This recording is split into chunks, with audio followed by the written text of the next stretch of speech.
Hello, I've done a video about folk metal and ska punk. Now I'm going to do a video about Mr. Bungle. The reason why I have decided to do a video on Mr. Bungle is because this video is directed more to changing genres with modulation and section changes. Okay, let's give it a listen. This song is called My Ass Is On Fire.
Okay, the reason why I made you listen for that for a whole 2 minutes and 25 seconds is because I wanted you to hear the amount they used. They used that weird funk thing in the beginning. They ended it with that massive screamer part, and then they ended it with that really strange melody with the guitar. And then they made a little sort of rebel power bit with the "God damn it," And then they kind of finished off with "My Ass on Fire," I've seen a lot of interviews with the vocalist Mike Pratton. In one of them, he says that he's generally sort of pissed off of music, and because he finds it very boring. And he listens to background music because it can only delight you and stuff like that. And how Mr. Bungle is his version of real music. There's another interview where basically they mentioned how they started off as a death metal band and their roots still lie in death metal, which makes sense because within those 2 minutes, although this obviously isn't the entire album, you can hear how it is very focused on death metal. And there was another interview with Mike Pratton where he was asked what genre is. This is the Mr. Bungle official debut, and he replied with yes. So I don't even think he's too sure himself. Actually, there is something interesting that I think is the limitation for them. It seems to be very clown-based with the circus music in the background, and if you look at the album cover, it's a clown. So I think, maybe the clown is called Mr. Bungle, and they wanted to do a sort of linear kind of concept album. Maybe that was the original goal, but just to kind of prove that they don't just focus in on metal. Here's another song they've done called Squish Me Macaroni.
Okay, so you can hear that's more funk orientated. Saying that it completely changes genre with every section. I mean, I can see why people would think that, but you can clearly hear that they have motifs, and actual choruses and stuff like that. Knick knack, patty whack. It keeps getting revisited. Whereas I actually know another band. I believe they're.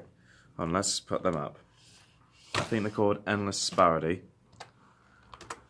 And they're very different. They're a lot like Mr. Bungle. They're not as okay, they're called Impulse. The song's called An Endless Disparity. God damn it. But essentially what this group does is that once they change section, the genre changes also, and it doesn't get reverted back.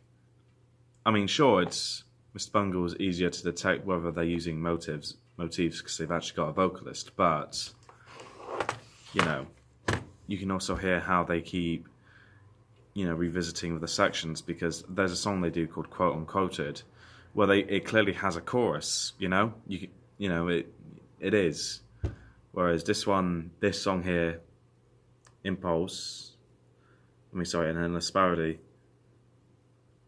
it doesn't really change. Sorry, it constantly changes. Anyway, have a listen.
So yeah,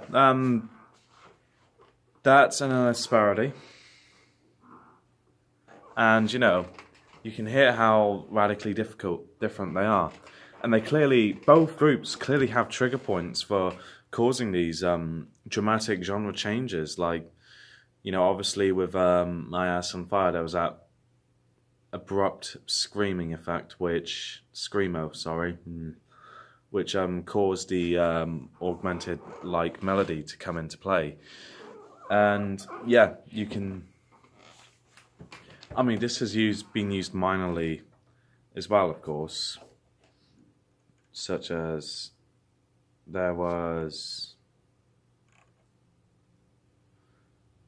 this here, which is, if you don't know them, they're called Living Colour, and they do a song called Cult of Personality. Let's have a listen to this. And during the few moments that we have left, we want to talk right down to earth in a language that everybody here can easily understand.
Okay, so, oh, actually,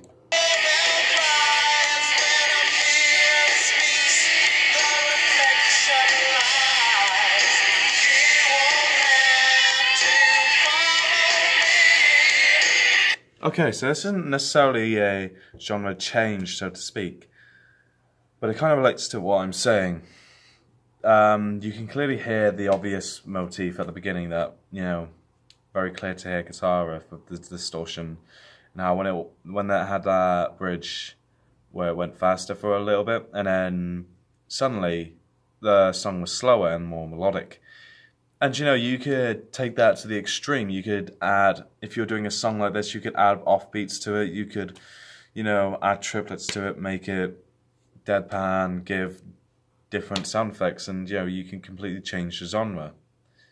So, yeah, I think I've came to a conclusion on this part of the research project. Thank you.